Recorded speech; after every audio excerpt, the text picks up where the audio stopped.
तो प्यारे स्टूडेंट, हमेशा की तरह इस बार ईएमआई से रिलेटेड एक बहुत ही बढ़िया इंपॉर्टेंट कॉन्सेप्चुअल क्वेश्चन यहाँ पर डिस्कस होने वाला है और ये आपका कंपटीशन और बोर्ड दोनों के लिए बहुत इंपॉर्टेंट है। ठीक है, अगर इसका कॉन्सेप्ट समझ जाते हो आप तो आप डेफिनेटली कहीं पे भी आए, चाहे आपका वो कंपटीशन में आता है, चाहे नीट में आता है या आपका बोर्ड में आता है, उसमें आप ये क्वेश्चन जरूर फोड़ के आओगे। और ये क्वेश्चन ऐसा है, ये कॉन्सेप्ट इसमें एक ऐसा लिंक है जिसमें आपका अगर आप इस कॉन्सेप्ट को समझ गए तो आप इससे रिलेटेड कोई भी प्रॉब्लम कर सकते हैं। ठीक है, और ज़्यादातर स्टूडेंट इस प्रॉब्लम को गलत करके आते हैं। तो यहाँ पे देख लीजिए, यहाँ पे आपका जो ग्राफ दिया हुआ है, ठीक है, ये जो ग्राफ दिया हुआ है ये इंड्यूस ईएमएफ यानी इंड्यूस करंट और आपका टाइम पे दिया हुआ है। ठीक है, कुछ नहीं है, ये आपका दिख रखा है क्रॉस करके आपका magnetic field towards the plane दे रखा है, ये मैग्नेटिक फील्ड आपका दे रखा है, इसको बी मान लिया हमने।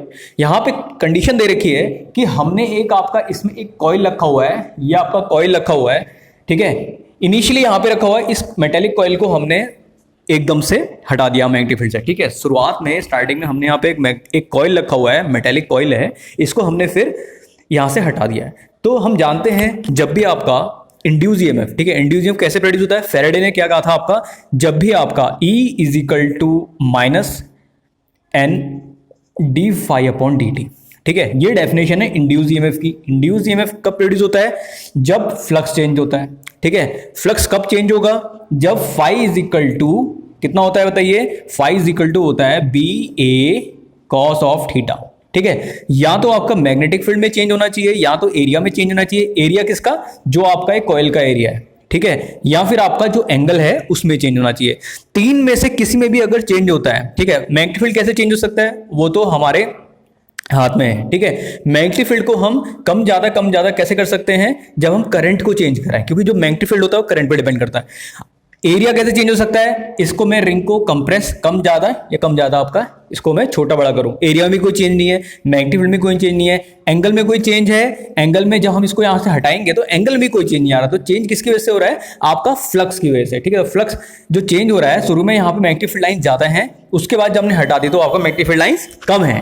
ठीक है, तो मैग्नेटिक फील्ड लाइन जो आपका कम हो रही है, यानी फ्लक्स जो रिड्यूस हो रहा है, वो आपका कब हो रहा है, जब मैं इस कॉइल को इस मैग्नेटिक फील्ड से बाहर ले जाऊं। इनिशियल जो मैग्नेटिक फ्लक्स है वो ज्यादा है और बाद में जो है वो आपका ऑलमोस्ट जीरो है। ठीक है, अब यहां पे जो पूछा गया है, एक तो चार्ज पूछा हुआ है कि इसमें जो रिंग है, इसमें रिंग में चार्ज कितना होगा। हम जानते हैं I इज इक्वल टू कितना होता है, D Q upon D T, और जो डी क्यू होता है वो होता है आई डी टी। जब हम इंटीग्रेशन करते हैं, इसका मतलब होता है जो एरिया आपका करंट, जो इंड्यूस करंट है और टाइम का जो ग्राफ है, इसको हम यहां से लेकर यहां तक इंटीग्रेट कर देंगे, जो हमारा ये एरिया मिलेगा वो हमें क्या देगा, आपका चार्ज देगा। तो हाफ क्या होता है, ट्रायंगल बनना है, तो ट्रायंगल बनना है तो उसमें कितना हो जाएगा, half into base into altitude. तो बेस आपका इतना है, टाइम आपका दिया हुआ है। ठीक है, हाफ इंटू टाइम, और जो यहाँ पे करंट है आई कितना है, आई की वैल्यू रख देंगे तो यहां से आपको चार्ज मिल जाएगा। तो कितना हो जाएगा, हाफ इंटू 1 इंटू 0.4, कितना हो जाएगा, हाफ 0.4 विच इज 0.2 कूलम। ठीक है, एक तो कॉन्सेप्ट यहां पे ये है, चार्ज निकाल लेंगे। ठीक है, अगला कॉन्सेप्ट यहां पे आता है कि फ्लक्स में चेंज कितना होगा।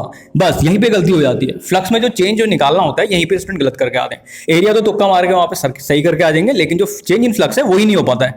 तो I इज इक्वल टू हम जानते हैं जितना इंड्यूस ईएमएफ है, हम क्या लिख सकते हैं, induce EMF is equal to minus N D phi upon D T, यहां मोड ले लेंगे, और I क्या होता है, D Q by D T, D Q by D T, D T से डी टी कैंसिल हो गया, तो हमारा जो चार्ज है वो कितना हो जाएगा आपका, यहां पे ये हो गया, तो यहां से N delta phi which is equal to delta Q. ठीक है, और एक चीज, जो इंड्यूस ईएमएफ है, अगर हम उसको रेजिस्टेंस ऑफ द कॉइल से डिवाइड कर देंगे तो हमारा क्या मिल जाएगा, करंट हो जाएगी, इंड्यूस करंट की वैल्यू। ठीक है, तो यहां से हमारा क्या रिलेशन निकल के आया, 1/r से मल्टीप्लाई कर लेते हैं, एंड डेल्टा फाई अपॉन डेल्टी को हमने 1/r से मल्टीप्लाई कर दिया, ये इंड्यूस ईएमएफ इंड्यूस करंट हो गई।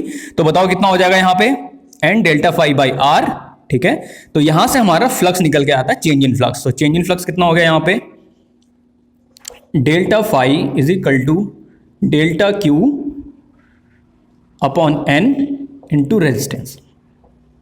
यहां से हमारा चेंज इन फ्लक्स निकल के आ गया। ठीक है, तो बहुत इंपॉर्टेंट कॉन्सेप्ट है, इसको जरूर नोट कर लीजिए। तो यहां से डेल्टा फाई हमारे निकल के आ गया, चेंज इन फ्लक्स बहुत इंपॉर्टेंट है। ठीक है, ये बहुत से स्टूडेंट इसको अटेम्प्ट नहीं करके आते हैं और गलत करके आते हैं, और इसके आने के चांसेस बहुत हैं। ठीक है, तो कुछ नहीं है, यहाँ पे सबसे पहले हमने क्या निकाला, इंड्यूस करंट निकाल लिया। इंड्यूस करंट की वैल्यू क्या होगी, induce EMF divide by the resistance. Induce EMF कितना हो जाएगा आपका, mod of N D phi upon D T, ठीक है, माइनस साइन हो जाएगा इंटू 1 बाय रेजिस्टेंस, ठीक है, क्योंकि रेजिस्टेंस, ये वाला रेजिस्टेंस आ गया यहाँ पे, इज इक्वल टू करंट होती क्या है, फंडामेंटल डेफिनेशन होती है is the rate of change of charge, तो dq बाई dt is the rate of change of charge, दोनों को इक्वेट कर लिया, we will get the value of change in flux, ठीक है। After equating these two equation you will get the change in flux, with the help of change in flux we can easily find what is the initial magnetic field, ठीक है। If in order to find the initial magnetic field it is necessary to have change in flux, ठीक है। तो change in flux nothing but it is phi final flux minus phi initial, you will get the value of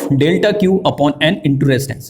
This is your final solution, बहुत important है। और flux कल to होता है b into ए into cos theta, theta आपका zero हो जाएगा, final flux आपका जीरो हो जाएगा, इनिशियल फ्लक्स से हम मैग्नेटिक फील्ड यहां से निकाल लेंगे, ठीक है। This is the way how do we solve any numerical. तो इसको एंजॉय करिए और डेफिनेटली इसको सॉल्व करिए, you will get the final result. Competition के लिए बहुत इंपॉर्टेंट है और बेसिक फंडामेंटल स्टडी अगर आपको करनी है बोर्ड्स में भी, अगर ये इसका आने के चांसेस बहुत हैं, ठीक है, क्योंकि बोर्ड भी कंप्लीट एनालिटिकल हो चुका है, ठीक है। तो एंजॉय करिए कॉन्सेप्ट को और डेफिनेटली अच्छा स्कोर करिए, विषय को जहाँ भी रही सीखते रहिए। और हाँ, अपने डाउट पूछना ना भूलें, ठीक है। अगर आपको कोई डाउट है डेफिनेटली इस नंबर पर कॉन्टैक्ट कर सकते हैं, दिस इज ये आपका व्हाट्सअप नंबर दिया हुआ है, तो इसमें आप डेफिनेटली से पूछ सकते हैं, आपको उससे related conceptual PDF notes available हो जाएंगे।